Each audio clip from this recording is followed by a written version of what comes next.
Senhoras e senhores, com a palavra o presidente da República, Jair Bolsonaro. Bom dia a todos, eu prometo ser bastante breve. Eu já passei dos 2/3 da normalidade da vida. Espero muito ainda.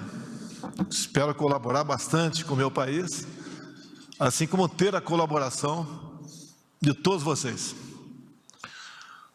O Brasil será amanhã o que cada um de nós fizermos no dia de hoje. Eu aprendi cedo como resolver muitos problemas, é se colocar no lugar daquela pessoa que tem o problema a ser resolvido. A gente vai aprendendo também aqui. Estão vendo aqui que o evento é sobre a Caixa Econômica, mas quem abocanhou sem querer o evento foi o Tarcísio.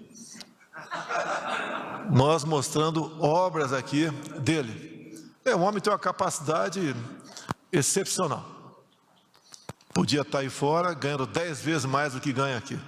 E fazendo um trabalho honesto, como faz no Ministério.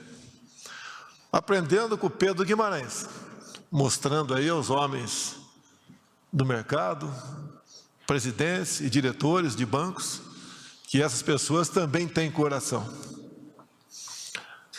A forma como Pedro Guimarães se expressa é a comprovação disso daí. E ele me lembra muito do que meu pai dizia, né? Aquele que esquece seu passado está condenado a não ter futuro. E ele sempre fala da vida difícil que ele teve e de onde chegou e onde, fortuitamente, nos encontramos nos Estados Unidos bem antes das eleições. Quando, de repente, eu estava falando com uma plateia de economistas, logo eu, quem tem de economia é o Paulo Guedes, e vi lá na plateia a Zélia Cardoso de Mello, e eu falando de economia para ela. É a vida. As coisas acontecem na nossa vida. Mas dizer uma coisa muito importante para vocês. Desculpa, eu falo pela minha idade, não pela função que tenho no momento aqui, presidente da República. Não pensem que certas coisas só acontecem com o vizinho ou com os outros. Infelizmente, estas coisas podem acontecer com cada um de nós. Não pensem o que acontece com certos países no mundo não pode acontecer com o Brasil. Quem diria, nos anos 90, que a nossa riquíssima integrante da OPEP, Venezuela, também riquíssima em minerais, chegasse à situação que chegou hoje em dia. Assim acontece com outros países. Jamais, pelo amor de Deus, a não ser aquele que queira se entregar inteiramente ao serviço da sua pátria, a minha cadeira. Alguém pode reagir, né? Então renuncia. Se a facada fosse decisiva naquele momento, é só imaginar quem estaria no meu lugar. O perfil dessa pessoa, o seu alinhamento com outros países do mundo, em especial aqui da América do Sul, onde nós estaríamos agora. E o futuro do nosso Brasil passa por quem vocês um dia colocar, obviamente, para pilotar esse grande país. Estamos acompanhando já os debates antecipados para 22. Eu sou melhor? Não. Aqui mesmo tem dezenas de pessoas melhores do que eu.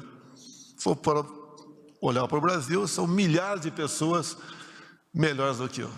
Mas quis o destino que caísse, que o governo, a presidência, ficasse comigo, sobrevivendo a facada, uma eleição completamente atípica, que não vai acontecer nos próximos 100 anos, outra igual a essa. E nós devemos aproveitar a oportunidade que Deus nos deu para cada um dos presentes aqui, em especial para os ministros. 1000 dias de governo, com uma pandemia que muitos acham que o que acontece hoje, no tocante à economia, inflação, preço de combustíveis, de alimentos, entre outros problemas, está acontecendo porque eu sou presidente, e não em grande parte pelo que nós passamos, estamos passando ainda. Notícia agora, não confirmei, mas gás no Reino Unido, 300% de reajuste. Combustível nos Estados Unidos, esse eu tive lá, 40%. E alguns podem falar, o que nós temos a ver com o que acontece em outro país? O mundo todo está conectado. Uma decisão minha, uma fala minha equivocada ou distorcida, que é muito comum, mexe com a bolsa, mexe com o preço do dólar, aí vai nos combustíveis. Alguns acham que eu tenho o poder de decidir as coisas dentro da Petrobras. Nos Estados Unidos, ninguém culpa o governo pelo que acontece nos combustíveis. Aqui, o grande acionista é o governo federal. Mas temos normas, temos regras, tem lei da paridade e tantas outras coisas. Quando eu resolvi mudar o presidente da Petrobras, a mesma perdeu 200 de bilhões de reais. E me acusaram de interferir, é um direito meu. Como a revista Veja perguntou para mim se eu trocaria o Paulo Guedes. Trocar o Paulo Guedes, se for para trocar, tem que trocar com alguém com uma política diferente da dele. Senão é trocar 6 por meia dúzia. Como o FMI está vendo a economia no Brasil? Como ele mesmo disse, como nós nos comportamos durante a pandemia, se não tivesse alguém da garra dele, será que teríamos caído apenas, que é bastante, 4%, enquanto outros países caíram em média 9%? Como é que seria a recuperação do Brasil? Quando se fala do coração do Pedro da Caixa, em grande parte, o auxílio emergencial passou pelo coração do Paulo Guedes. Qual economista queria estar no lugar dele com aquela pandemia, tendo que fazer coisas completamente diferentes daquilo que ele se preparou ao longo de toda a sua vida, que nunca esteve na política, que resolveu acreditar num matuto como eu, no primeiro encontro nosso, aproximadamente 10 meses antes das eleições. Eu confesso, quando fui para o encontro com o Paulo Guedes, logicamente estudei um pouco da vida profissional dele, eu falei, o que ele viu em mim? Ele deve talvez ter pensado a mesma coisa. Mas nós, parece que foi um bom entendimento à primeira vista. Calcado o quê? O meu relacionamento com ele, como com qualquer um dos outros 22 ministros, é na confiança e na lealdade de mão dupla. Não pode ser só do ministro para mim, tem que ser de mim para o ministro também. Ninguém trabalha sob pressão. Trabalha com observações, como hoje estive com o ministro Bento, conversando sobre a nossa Petrobras. O que nós podemos fazer para melhorar ou diminuir, o preço na ponta da linha? Onde está a responsabilidade? Onde eu usei muito nos últimos dias, uma outra passagem bíblica, Por falta de conhecimento, meu povo pereceu. Nós temos que ter conhecimento do que está acontecendo, antes de culpar quem quer que seja. Só assim nós podemos ter soluções para o nosso Brasil. Ninguém tem o que nós temos. Essa semana viajarei, a partir de amanhã, para vários pontos do Brasil, não só fazendo entregas, bem como mostrando o que está acontecendo. E aí que eu peço para cada um de vocês, se coloquem no meu lugar, ou então coloquem aquele outro que não chegou no meu lugar. Como estaria o Brasil hoje em dia? Quando se fala em 1000 dias sem corrupção, eliminou-se a corrupção? Obviamente que não. Pode acontecer problemas em alguns ministérios? Pode, mas não será da vontade nossa. Nós vamos buscar maneira de, obviamente, apurar o caso e tomar as providências cabíveis com outros poderes sobre aquele possível ato irregular. Mas diminuiu muito a corrupção no Brasil, muito. Hoje tem um ministério que está cada vez mais casando com o próprio legislativo. As pressões no passado, que eu fiquei 28 anos dentro da Câmara, eram enormes aqui, em governos anteriores. Hoje existe, mas bem menores. Estamos sobrevivendo, estamos vencendo. Se eu errar, pessoal, vocês pagam a conta. Cada vez mais nos preocupamos, hoje em dia, com liberdade. Assistimos a semana passada algo estarrecedor. Numa grande rede de televisão, num quadro conhecido como Liberdade de Opinião, um famoso jornalista foi demitido por sua opinião. Não tem coisa mais absurda do que isso. Para onde estamos caminhando?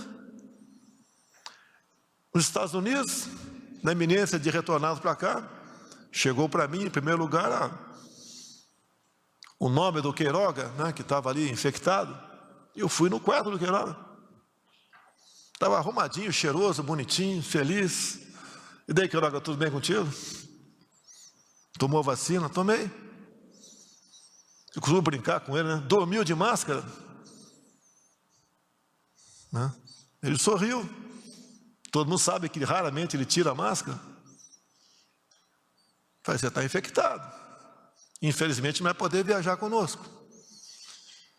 Eu não vou falar tudo que conversei com ele, mas me dirigi a ele e falei o seguinte: você vai seguir o protocolo do Mandetta, esperar sentir falta de ar para procurar um médico, ou vai partir para um medicamento outro qualquer agora?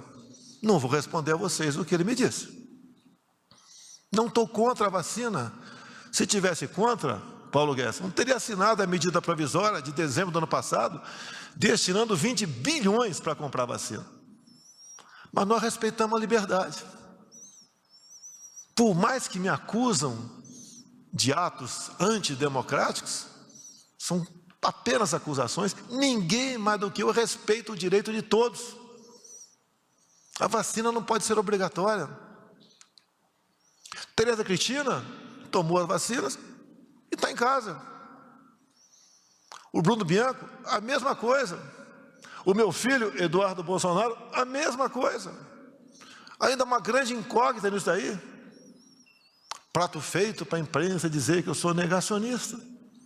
É a liberdade. Tem certas coisas que você tem ou não tem. E nós temos que, cada vez mais, garantir isso. E quem garante isso? Não é um homem, não sou eu.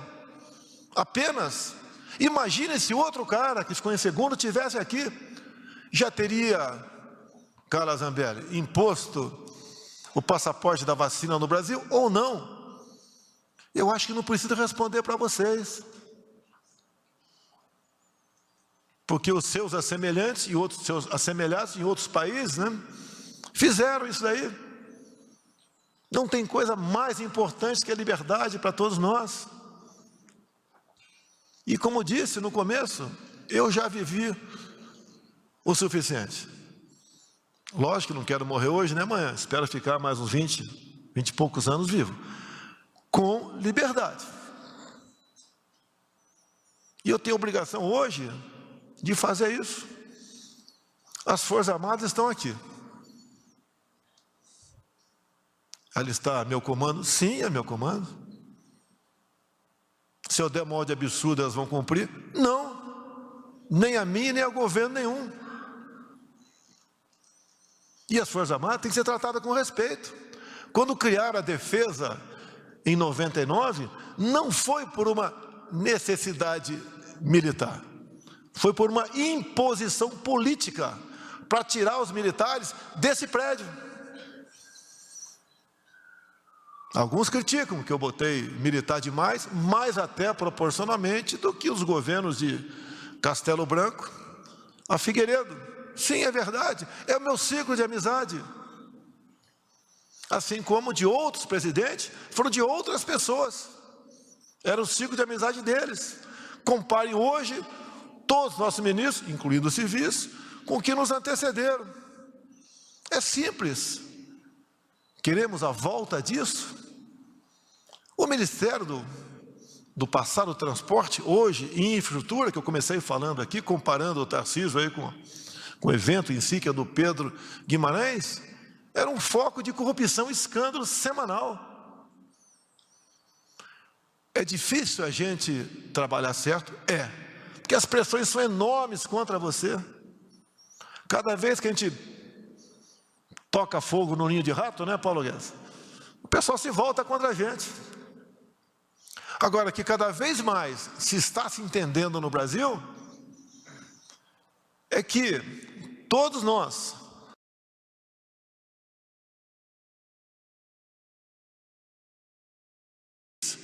não adianta você ter um container de dólar dentro de casa se você não tem paz para ir para a rua. De nada vale dessa maneira. Saudades que eu tenho de minha vida de 3 anos atrás, tenho. Que eu podia pegar um calção com a minha filha de 8 anos e passear na praia da Barra da Tijuca, ou ir na padaria tranquilo. Perdi esse direito? Estou reclamando? Não. Estou fazendo isso pela minha filha de 10 anos de idade. Se não fosse isso, não estaria valendo a pena. Como disse quem me antecedeu há pouco aqui, resiliência, ataques, não é fácil. Mexe comigo, tudo bem, mas quando mexe com a família, com quem está próximo da gente, quando chega secretário reclamando, mais um processo, né? Mais uma denúncia, mais uma investigação, mais um inquérito. A gente vê que não tem nada. É simplesmente, pelo que tudo indica, é tráfico de influência de terceiros para tentar derrubar o governo. Derrubar, acredito que não derrube. Não fizemos, eu e acredito meus ministros, fizemos nada de errado. Agora tem um desgaste para o futuro. Vai disputar a reeleição ou não? Eu não vou entrar nessa guerra ainda. Agora, eu fora de combate, quem sobra para o outro lado? Tem alguém do perfil semelhante ao meu? Alguns podem perguntar, graças a Deus não tem. Então eu não tenho que debater contigo. Você já sabe qual é o filme do futuro, porque você viveu 14 anos passado esse filme. E pode ter certeza, não serão apenas mais 14 anos, serão no mínimo 50. É isso que nós queremos para a nossa pátria? Com todo respeito a todos aqui, existe algum problema em alguém ter acesso à minha pessoa, a conversar? Existe da minha parte o rotundo não para coisas que podem ser boas para o país? É muito, mas muito mais fácil eu estar do outro lado. Em grande parte, quase todos aqui estão voluntariamente aqui. Os meus ministros estão voluntariamente, foram convidados. Mas nós temos um percurso. Temos muitos obstáculos. São intransponíveis? Não. Mas depende do entendimento de cada um. Alguém acha que eu não queria a gasolina R$4 ou menos? O dólar 4,50 ou menos? Não é maldade da nossa parte, é uma realidade. E tem um ditado que diz: nada não está tão ruim que não possa piorar. Nós não queremos isso, porque temos um coração aberto. E tem uma passagem bíblica, um resumo de uma passagem bíblica também, que diz: nada temeis, nem mesmo a morte, a não ser a morte eterna. Né, Damares? Essa a gente não sabe. De onde viemos, para onde iremos. Longe de eu querer ser pastor ou padre aqui, apesar do meu nome Messias. Mas é uma coisa que todos nós saberemos que um dia iremos embora. O bilionário não levará nada, e aquele que só tem a roupa do corpo também não levará essa roupa. Peço a Deus que abençoe o nosso país e amoleça o coração de cada um de nós para o bem da nossa pátria. Muito obrigado.